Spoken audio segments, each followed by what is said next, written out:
You thought there would never be a team go 0-17 until they expanded to 17 games. And even though it's the first year they expanded, it looked like the Detroit Lions may be headed down that path. They were competing with Jacksonville. Jags have a couple of wins. Detroit still looking to find theirs. Well, they didn't exactly find a win.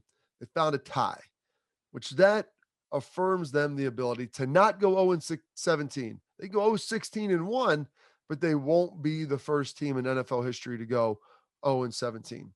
But that's not what this story is about. This is something that drives me nuts. And as I just talked about Bill Belichick and how smart he is and the situational football that they play, Mike Tomlin's a heck of a coach. I believe he just passed Bill Cowher for the 20th most winning coach in NFL history, and he's not even 50 years old. He's done an unbelievable job this year with Pittsburgh. He steadied the ship. I like his mentality. I like the way he coaches. I think he's top notch. But can we talk about situational football? Number one, making sure before all else that we get a chance to kick a field goal at the end of a game and don't fumble it and let the opposition recover it so that we are going to potentially end in a tie. I don't care if it's going into an overtime situation. I don't care if it's in overtime. You can't turn the football over then.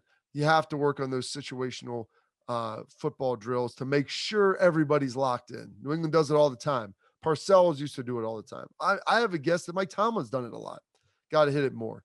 But the thing that's the most disappointing to me, yeah, Najee Harris, their elite young running back who's carrying that team, hasn't had a lot of great blocking. They ask him to do a lot, and he's produced. But at the end of the game, he comes out there and then says, he didn't know that you could finish in a tie in the NFL.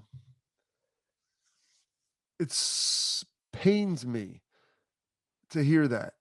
I don't understand how you can be paid to play a game and not understand the rules. I know in college, I know in high school, it's a little bit different. The overtime rules are different. They're more complicated in the NFL. I get it. I get it.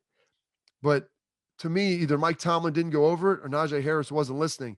But either way, you can't be surprised. Now you'll say that doesn't have an impact on the game. Maybe it didn't, but it'll have impact on other things down the road.